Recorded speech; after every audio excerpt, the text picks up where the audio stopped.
योगेशं सच्चिदानन्दं वासुदेवं व्रजप्रियं धर्मसंस्थापकं वीरं कृष्णं वंदे जगद्गुरुं। कृष्णा डिवोशन चैनल के सभी भक्तों का स्वागत है। आप सभी माघ मास में माघ का पुण्य प्राप्त कर रहे होंगे माघ स्नान करके। माघ स्नान करें, प्रभु की भक्ति करें, प्रभु की आप पूजा करें और हमेशा अच्छे कर्म करें और एकभुक्त होकर भोजन करें। माघ मास के व्रत करें, कथा करें, कथा श्रवण करें, भगवत गीता का पाठ करें, जो कि आपको नियम बताए गए हैं माघ मास में क्या करना चाहिए वो सब करें ताकि श्री हरि की प्रसन्नता प्राप्त कर सके। तो चलिए, सबसे पहले हम माघ मास का जो सबसे पहला नियम है, स्नान करने के बाद आप प्रभु की पूजा करते हुए कथा श्रवण करें। श्रवणा भक्ति सबसे प्रथम भक्ति है। तो आज हम स्टार्ट करेंगे 9वां अध्याय माघ मास महात्म्य का। तो चलिए, हम सभी माघ मास महात्म्य अध्याय 9 की कथा श्रवण करेंगे। कहते हैं, इसे सुनने मात्र से ही 7 पीढ़ियाँ पुण्य और सुख पाती हैं। पिछले अध्याय में हमने श्रवण किया कि विकुंडल जो पूछ रहे हैं यमदूत से कि ऐसे कौन से कर्म हैं जिनको करने से यमलोक नहीं देखना पड़ता और बुरी गति को प्राप्त नहीं होते। तो यमदूत समझा रहे हैं विकुंडल को। पिछला अध्याय हमने श्रवण किया। अथ 9वां अध्याय। यमदूत कहते हैं कि हे वैश्य, सायंकाल में आया हुआ पंडित, मूर्ख, वेद पाठी या पापी जो भी अतिथि आए वो ब्रह्मा के समान होता है। रास्ते से थके हुए ब्राह्मण या भूखे प्यासे कोई भी अपरिचित यात्री जिसके भी घर में तृप्त होते हैं, वह गृहस्थ बहुत समय तक ब्रह्मलोक में निवास करता है।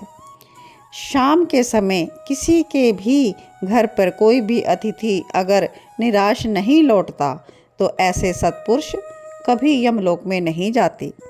निराश लौटा हुआ अतिथि ग्रस्त जीवन में इकट्ठे किए समस्त पुण्यों को समाप्त कर देता है। तो इसका अर्थ यही कि अतिथि के बराबर कोई दूसरी संपत्ति, धर्म और हित नहीं है। हमें आए हुए अतिथि का सत्कार करना चाहिए। हे वैश्य, अन्न दान करने वाला दैदीप्यमान विमान का उपभोग कर अमृत का पान करता है तथा स्वर्ग से हटकर उत्तर कुरुओं में जन्म लेता है। धर्मात्मा राजा होता है, चिरकाल उसकी आयु होती है तथा नष्ट ना होने वाले वंश को प्राप्त होता है। प्राण अन्न में रहने से अन्न देने वाला प्राणदाता कहलाता है। हे वैश्यवर, केशरी ध्वज से व्यवस्व देव ने दयापूर्वक कहा था कि हे राजन, कर्म भूमि में जाकर यदि तुम फिर से स्वर्ग के इच्छुक हो तो अन्न दान करो। हे वैश्य, यह कथा स्पष्ट धर्म से मैंने सुनी है। ग्रीष्म ऋतु में जल तथा हेमंत काल में ईंधन देने वाले तथा सदैव अन्नदान करने वाले यमलोक के दुखों को नहीं पाते।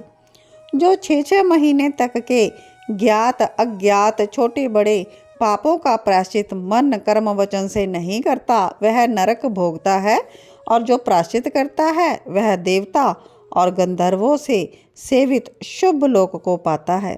हे वैश्य, जो मनुष्य वेद माता गायत्री या दूसरे वैदिक मंत्रों को जपते हैं और नित्य सवेरे शाम हवन करते हैं, ऐसे विप्र अक्षय गति को प्राप्त होते हैं।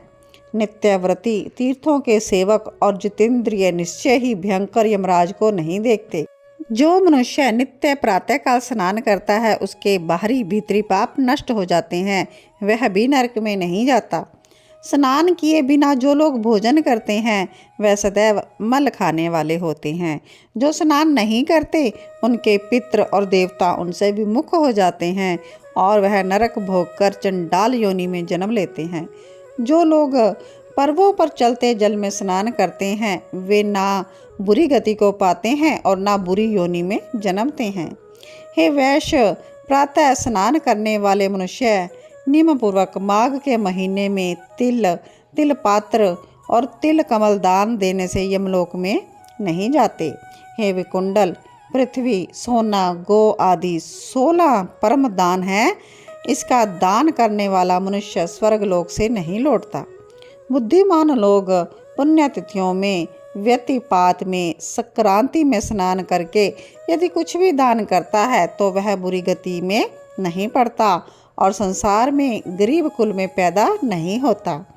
हे वैश्यवर, सत्यवानी, मौनी, मधुरभाषी, अक्रोधी, क्षमाशील, नीतिवान, आनंदित प्राणियों पर दया करने, दूसरे के पापों को छुपाने, पराये गुण का वर्णन ना करने, दूसरों के धन को ना चाहने वाले लोग कभी नरक नहीं भोगते। और जो लोग तीर्थ स्थानों पर ही पाप करते हैं, धर्म की बिक्री करते हैं, काम भावना से ठहरते हैं, वो लोग तो नरकगामी होते हैं। यहाँ तक अध्याय 9 की कथा का विश्राम होता है। अध्याय 10 में यमदूत विकुंडल से क्या कह रहे हैं ये हम कल के वीडियो में श्रवण करेंगे। तो आप सभी जो भक्त हैं, प्रभु की भक्ति करने के लिए आप माघ मास में माघ महात्म्य की कथा को ज़रूर लिसन करें और कृष्णा डिवोशन चैनल को सब्सक्राइब ज़रूर कर लें। बेल आइकॉन प्रेस करेंगे तभी आपको नेक्स्ट वीडियो का नोटिफिकेशन मिलेगा। तो इन्हीं शब्दों के साथ आप सभी को जय श्री कृष्णा।